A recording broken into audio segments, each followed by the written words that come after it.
नमस्कार, स्वागत है आपका द न्यूज पर और मैं हूं आपके साथ शेरिन। बाम्बिया, लॉरेंस बिश्नोई और इसी के साथ साथ अर्शदुल्ला गैंग पर एएनआई ने की है बड़ी कार्रवाई। जी हां, आपके लिए बता दें कि खालिस्तानी गैंगस्टर गठजोड़ का खात्मा करने के लिए एनआईए यानी कि राष्ट्रीय एजेंसी ने अब कमर कस ली है और इसी के लिए 6 राज्यों में 56 से ज्यादा जगहों पर की गई है छापेमारी। अब खालिस्तानी गैंगस्टर गठजोड़ पर लगातार की तरफ से लिए जा रहे हैं बड़े एक्शन और इसी वजह से अब ये यानी कि 51 जगहों पर जो है वो छापेमारी की गई है। दरअसल आपके लिए बता दें कि इसी कड़ी में बाम्बिया, लॉरेंस और अर्शदुल्ला से जुड़े 3 केस में 6 राज्यों में 51 जगहों पर बड़ी छापेमारी एनआईए की तरफ से की गई है और इसी के तहत जो है पंजाब, हरियाणा, दिल्ली, एनसीआर और राजस्थान की कई लोकेशंस पर एनआईए की तरफ से ये बड़ी छापेमारी की गई है। आपके लिए बता दें कि खालिस्तानी आतंकवादियों को लेकर लगातार एजेंसियां अब सतर्क हो चुकी हैं और ये दूसरी बार है जब एक हफ्ते के अंदर 50 से ज्यादा जगहों पर छापेमारी की गई है इस आतंकी नेक्सस को खंगालने के लिए और आतंकी और खालिस्तानी नेक्सस पर यह बड़ी नकेल कसी जा रही है एनआईए की तरफ से। आपके लिए बता दें कि पंजाब में 30 जगह पर छापेमारी की गई है, राजस्थान में 13 जगह पर, हरियाणा में 4 जगह पर, उत्तराखंड में 2 और दिल्ली और उत्तर प्रदेश में एक जगह पर जो है वो आज सवेरे छापेमारी की गई है इस खालिस्तानी नेक्सस को खत्म करने के लिए। इससे पहले ये खबर सामने आई थी कि एनआईए जो है वो यानी कि जो एजेंसियों के साथ यानी कि सीआईडी या फिर एटीएस और इसी के साथ ईडी जैसी और बड़ी संस्थाओं के साथ मिलकर जो है जांच एजेंसियों के साथ मिलकर इस खालिस्तानी नेक्सस पर जो है वो तमाम इनपुट जमा कर रही है।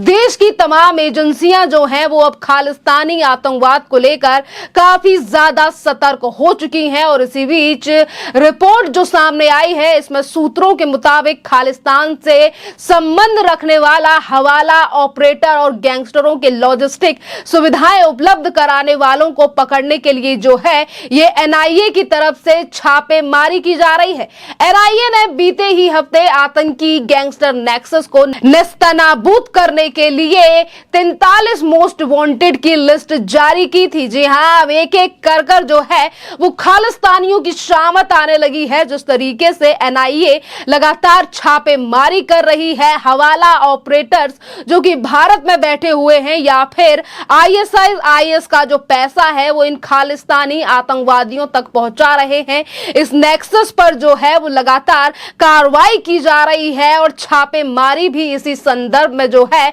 वो एनआईए की तरफ से की जा रही है। आपके लिए बता दें कि एनआईए की एक टीम राजस्थान के श्री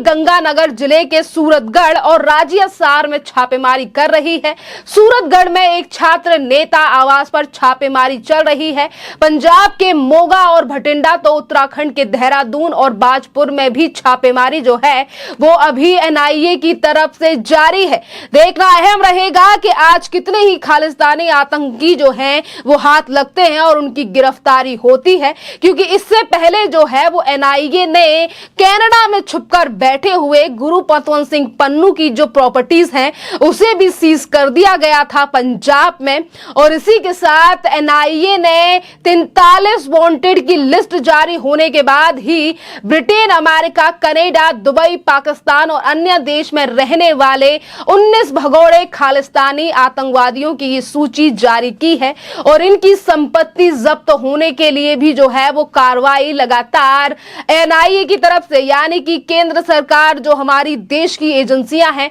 वो लगातार इस पूरे मामले पर काम कर रही है और इन 19 भगोड़ों के खिलाफ जो है वो आतंकी विरोधी कानून यानी कि यूएपीए के तहत कार्रवाई की जाएगी और इनके विदेश से भारत विरोधी प्रोपेगेंडा चलाने का भी आरोप लगाया गया है, जिन 19 की जिस लिस्ट जो है वो जारी की गई है। इसी कड़ी में 13 सितंबर को कनाडा में रहने वाले एनआईए ने प्रतिबंधित खालिस्तानी समर्थक सिख समूह सिख फॉर जस्टिस एसएफजे के सदस्य खालिस्तानी आतंकवादी गुरु पतवंत सिंह पन्नू की चंडीगढ़ और अमृतसर की संपत्तियों को जब्त कर लिया गया था। एनआईए ने 10 लाख रुपए का इनाम जो है वो रखा है। जी हाँ, एनआईए ने आतंकवादी हरविंद बलविंदर सिंह सिर्फ उर्फ पंदू उर्फ रिद्दा, लखवीर सिंह और सिद्धू उर्फ लांडा की गिरफ्तारी के लिए सूचना देने वालों को 10-10 लाख रुपए के इनाम का ऐलान किया है। और ये कथित तौर पर प्रतिबंधित संगठन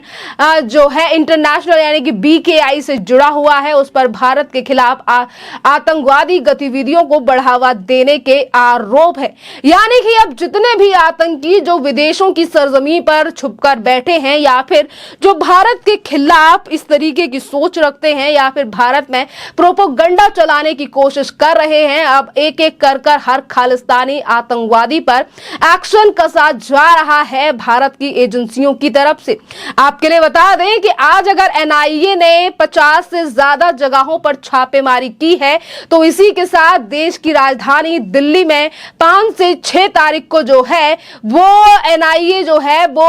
मीटिंग करने वाला है इसी पूरे मामले को लेकर और एक मास्टर प्लान तैयार किया जाएगा, क्योंकि अभी जो है वो 50 से ज्यादा जगहों पर छापेमारी की गई है। इससे पहले NIA ने यह भी खुलासा किया था कि किस तरीके से ISIS के द्वारा जो है ISI के द्वारा पैसा भिजवाया जा रहा है इन आतंकियों को, और वहीं कई हवाला ऑपरेटर्स जो हैं वो इस पूरे मामले में मदद कर रहे हैं और इसीलिए हर जगह पर छापेमारी की जा रही है। तमाम एजेंसियां जो हैं जिसमें IT, ED, NIA और तमाम और जो एजेंसियां हैं उत्तर प्रदेश और हर राज्य की ATS जो है वो भी NIA के साथ मिलकर काम कर रही है इस खालिस्तानी आतंकवाद से लड़ने के लिए। क्योंकि आपके लिए बता दें अब भारत सरकार जो है वो अब खालिस्तानी आतंकवादी या फिर आतंकवाद को लेकर काफी ज्यादा सतर्क हो चुका है और इसी संदर्भ में जिस तरीके से भारत के ऊपर इल्जाम और आरोप लगाए गए कनाडा के प्रधानमंत्री जस्टिन ट्रूडो की तरफ से, उस पर भी भारत सरकार ने जवाब दिया है। और आज भारत के ऊपर बयानबाजी करने के बाद कनाडा भी अब पूरी तरीके से अलग थलग पड़ चुका है। जिस तरीके से कनाडा के प्रधानमंत्री जस्टिन ट्रूडो जो है वो अलग पड़ चुके हैं, क्योंकि अब जस्टिन ट्रूडो से ही सवाल पूछे जा रहे हैं वहां की मीडिया और तमाम अन्य देशों के तरफ से जो भारत का आज समर्थन दे रहे हैं। और कल भी